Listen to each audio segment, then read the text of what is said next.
प्रिय दर्शकों और श्रोताओं, जय सिया राम, जय श्री कृष्णा। माँ भगवती परम्बा आदि शक्ति जगदम्बा, माँ दुर्गा, माँ भवानी की जो कथा है रक्त बीज वध, वह आप अब श्रवण करेंगे। तो सबसे पहले देवी माँ का ध्यान करें। सच्चे दरबार की जय हो। ऋषि कहते हैं, चंड और मुंड नामक दैत्यों के मारे जाने पर, बहुत सी सेना का संहार हो जाने पर दैत्यों के राजा प्रतापी शुंभ के मन में बड़ा क्रोध हुआ। उसने दैत्यों की संपूर्ण सेना को युद्ध के लिए कूच करने की आज्ञा दी। वह बोला, आज उदयुध नाम के 86 दैत्य सेनापति और अपनी सेनाओं के साथ युद्ध के लिए प्रस्थान करें।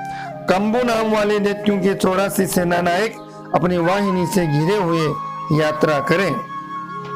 50 कोटि वीर्य कुल के, 100 धूम्र कुल के असुर सेनापति मेरी आज्ञा से सेना सहित कूच करें। कालक दोहार्द मौर्य काल के असुर भी युद्ध के लिए तैयार हो, मेरी आज्ञा से तुरंत प्रस्थान करें। भयानक शासन करने वाला असुरराज शुंभ इस प्रकार आज्ञा देकर सहस्त्रों बड़ी बड़ी सेनाओं के साथ युद्ध के लिए प्रस्थित हुआ है। उसकी अत्यंत भयंकर सेना आती देखकर चंडिका ने अपनी धनुष की टंकार से पृथ्वी और आकाश के बीच का भाग गुंजा दिया। राजन, तदंतर देवी के सिंह ने बड़े बड़े जोर जोर से दहाड़ना आरंभ किया। फिर अंबिका ने घंटे के शब्द से उस ध्वनि को और भी बढ़ा दिया।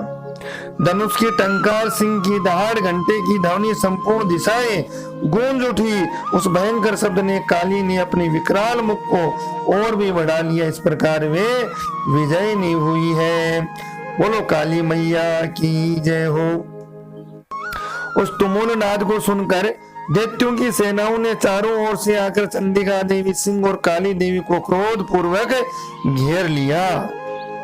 राजन, इसी बीच में असुरों के विनाश और देवताओं के अभ्युदय के लिए ब्रह्मा, शिव, कार्तिकेय, विष्णु तथा इंद्र आदि देवों की शक्तियां जो अत्यंत पराक्रम और बल से संपन्न थी, उनके शरीरों से निकाल कर उन्हीं के रूप में चंडिका देवी के पास गई।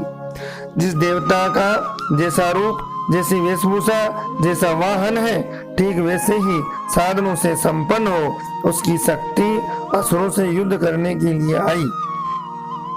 सबसे पहले हंस युक्त विमान पर बैठी हुई, अक्ष सूत्रों का मंडलों से सुशोभित ब्रह्मा जी की शक्ति उपस्थित हुई, जिसे ब्रह्माणी कहते हैं। बोलो ब्रह्माणी मैया की जय हो।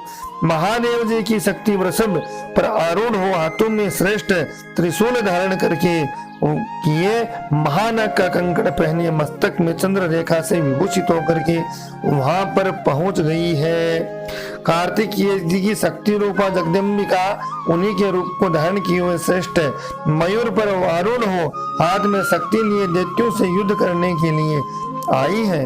इसी प्रकार भगवान विष्णु की शक्ति गरुड़ पर विराजमान हो, शंख चक्र गदा सारंग धनुष और खड्ग हाथ में लिए आ गई है। अनुपम यज्ञ वाराह का रूप धारण करने वाले श्री हरि जो शक्ति है, वह भी वराह शरीर धारण करके वहां उपस्थित हुई। नारसिंह की शक्ति भी नरसिंह के समान शरीर धारण करके वहां आई है। उसकी गर्दन के बालों के झटके से आकाश के तारे बिखरे पड़ते थे। इसी प्रकार इंद्र की शक्ति वज्र हाथ में लिए गजराज ऐरावत पर बैठकर आई। उसके भी सहस्त्र नेत्र थे। इंद्र का जैसा रूप वैसा ही उसका भी था। तदंतर उन देव शक्तियों से घिरे हुए महादेव जी ने चंडिका से कहा, मेरी प्रसन्नता के लिए तुम शीघ्र ही इन असुरों का संहार करो। तब देवी ने शरीर से अत्यंत भयानक व परम उग्र चंडिका शक्ति प्रकट हुई, जो सैकड़ों गीदड़ियों की भांति आवाज करने वाली थी। उस अपराजिता देवी ने धूमिल जटा वाले महादेव जी से कहा, भगवान आप शुंभ और निशुंभ के पास दूत बनकर जाइए और उन अत्यंत गर्वीले दानव शुंभ और निशुंभ दोनों से कहिए, साथ ही उनकी अतिरिक्त भी जो दानव युद्ध के लिए वहां उपस्थित हो, उनको भी संदेश दे दीजिए। दैत्यों, यदि तुम जीवित रहना चाहते हो तो पाताल को लौट जाओ और इंद्र को त्रिलोकी का राज्य मिल जाए, देवता यज्ञ भाग का उपभोग करें। यदि बल के घमंड में आकर तुम युद्ध की अभिलाषा रखते हो तो आओ, मेरी योगनिया जो 64 योगनियों का निर्माण हुआ वो यहीं पर वर्णन मिलता है। बोलो 64 योगिनियों की जय हो। मेरे सिवाय अर्थात मेरी योगिनियां तुम्हारे कच्चे मांस से तृप्त हो जाएंगी, क्योंकि उस देवी ने भगवान शिव को दूत के कार्य में नियुक्त किया, इसलिए वह शिव दूती के नाम से संसार में विख्यात हुई है। वे महादैत्य भी भगवान शिव के मुख से देवी के वचन सुनकर क्रोध में भर गए। जहाँ कात्यायनी विराजमान थी और उस ओर बढ़े हैं। तदंतर वे दैत्य अमरस में भरकर पहले ही देवी के ऊपर बाण शक्ति दृष्टि और अस्त्रों की वृष्टि करने लगे। तब देवी ने भी खेल खेल में धनुष के टंकार की और उसे छोड़े हुए बड़े बड़े बाणों द्वारा दैत्यों के चलाए हुए बाण 16 शक्ति फरसों को काट डाला। फिर काली उनके आगे होकर शत्रुओं को सूल के प्रहार से विदीर्ण करने लगी और खटवांग से उनका कचूमर निकालती हुई रणभूमि में विचरने लगी। ब्रह्मा ने भी जिस जिस ओर दौड़ती और उसी ओर अपने कमंडलों का जल छिड़क कर शत्रुओं की ओज और पराक्रम को नष्ट कर देती थी। माहेश्वरी ने त्रिशूल से तथा वैष्णवी ने चक्र से और अत्यंत क्रोध में भरी हुई कुमार कार्तिकेय की शक्ति से दैत्यों का संहार आरंभ किया। इंद्र शक्ति के वज्र प्रहार से विदीर्ण हो सैकड़ों दैत्य दानव रक्त की धारा बहाते हुए पृथ्वी पर सो गए। वाराही शक्ति ने कितनों को अपनी थुतुन से मार से नष्ट कर दिया। डाडों के अग्र भाग से कितनों को छाती छेद डाली। कितने ही दैत्य उसकी चक्र की चोट से विदीर्ण होकर गिर पड़े। नारसिंगी भी दूसरे महादैत्यों को अपने नखों से विदीर्ण करके खाती। सिंहनाद से दिशाओं एवं आकाश को गुंजाती हुई युद्ध क्षेत्र में विचरने लगी। कितने ही असुर शिवदूती के प्रचंड अट्टहास से अत्यंत भयभीत हो पृथ्वी पर गिर पड़े। गिरने पर उन्हें शिवदूती ने उस समय अपना ग्रास बना लिया है। इस प्रकार क्रोध में भरे हुए मात्रगणों को नाना प्रकार के उपायों से बड़े बड़े असुरों का मर्दन करते देख दैत्य सैनिक भाग खड़े हुए। मात्रगणों से पीड़ित दैत्यों को युद्ध से भागते देख रक्त बीज नामक महादैत्य क्रोध में भरकर युद्ध करने के लिए आया और उसके शरीर से जब रक्त की बूंद पृथ्वी पर गिरती तब उसी के समान शक्तिशाली एक दूसरा महादैत्य पृथ्वी पर पैदा हो जाता था। ऐसा था रक्तबीज। महासुर रक्तबीज हाथ में गदा लेकर इंद्र शक्ति के साथ युद्ध करने लगा। तब इंद्र ने अपने वज्र से रक्तबीज को मारा। वज्र से घायल होने पर उसके शरीर से बहुत सा रक्त चूने लगा और उसके के समान जो पराक्रम वाले योद्धा उत्पन्न होने लगे। उसके शरीर से रक्त की जितनी बूंदें गिरी उतने ही पुरुष उत्पन्न हो गए। वे सब रक्त बीज के समान ही वीरवान, बलवान और पराक्रमी थे। वे रक्त से उत्पन्न होने वाले पुरुष भी अत्यंत भयंकर अस्त्र शस्त्रों को प्रहार करते हुए सब मात्रगणों के साथ घोर युद्ध करने लगे। पुनः वज्र के प्रहार से जब उसका मस्तक घायल हुआ तब रक्त बहने लगा। उससे हजारों पुरुष उत्पन्न हो गए। वैष्णवी ने युद्ध में रक्त बीज पर चक्र का प्रहार किया। इंद्र ने दैत्य सेनापति को गदा से चोट पहुंचाई। वैष्णवी के चक्र से घायल होने पर उसके शरीर से जो रक्त बहा और उससे जो उसी के बराबर आकार वाले सहस्त्रों महादैत्य प्रकट हुए, उनके द्वारा संपूर्ण जगत व्याप्त हो गया। कौमारी ने शक्ति से, वाराही ने खड़ग से, माहेश्वरी ने त्रिशूल से महादैत्य रक्तबीज को घायल किया। क्रोध में भरे हुए उस महादैत्य रक्तबीज ने भी गदा से सभी मात्र शक्तियों पर पृथक पृथक प्रहार किया। शक्ति और सूर आदि से अनेक बार घायल होने पर उसके शरीर से रक्त की धारा पृथ्वी पर गिरी। उससे भी निश्चय ही सैकड़ों असुर उत्पन्न हुए।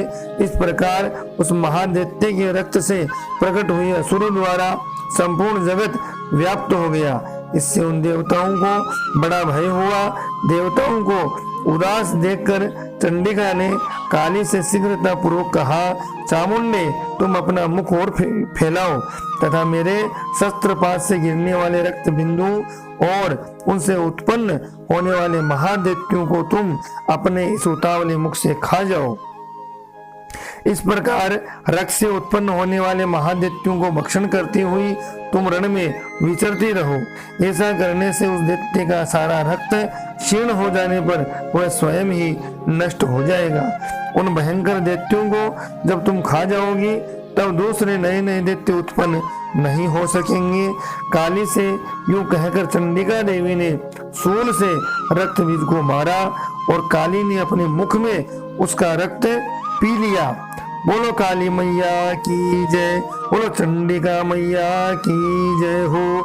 तब उसने वहां पर चंडिका पर गदा से प्रहार किया, किंतु उस गदापात ने देवी को तनिक भी वेदना नहीं पहुंचाई। रक्त बीज के घायल शरीर से बहुत सा रक्त गिरा, किंतु ज्यों ही गिरा त्यों ही चामुंडा ने उसे अपने मुख में ले लिया।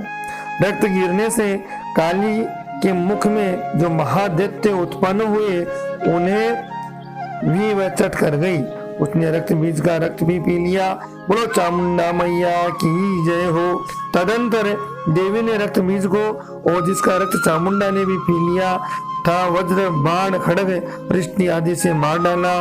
राजन इस प्रकार शस्त्रों के समुदाय से आहत एवं रक्तहीन हुआ महादैत्य रक्त बीज पृथ्वी पर गिर पड़ा। नरेश्वर, इससे देवताओं को अनुपम हर्ष की प्राप्ति हुई और मात्रगण उन असुरों के रक्तपान के मद से उद्यत होकर नृत्य करने लगा।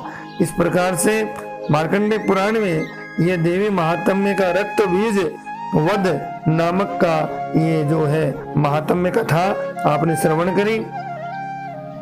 इसी प्रकार से वीडियो चैनल को लाइक शेयर सब्सक्राइब करें, घंटे के निशान को आप जरूर दबाएं जिससे सबसे पहले आप तक सब कार्यक्रम पहुंच जाए। अब अगले जो वीडियो में आप निशुंभ और शुंभ वध की कथा सुनेंगे। जय सिया राम, जय श्री कृष्ण, जय माता दी।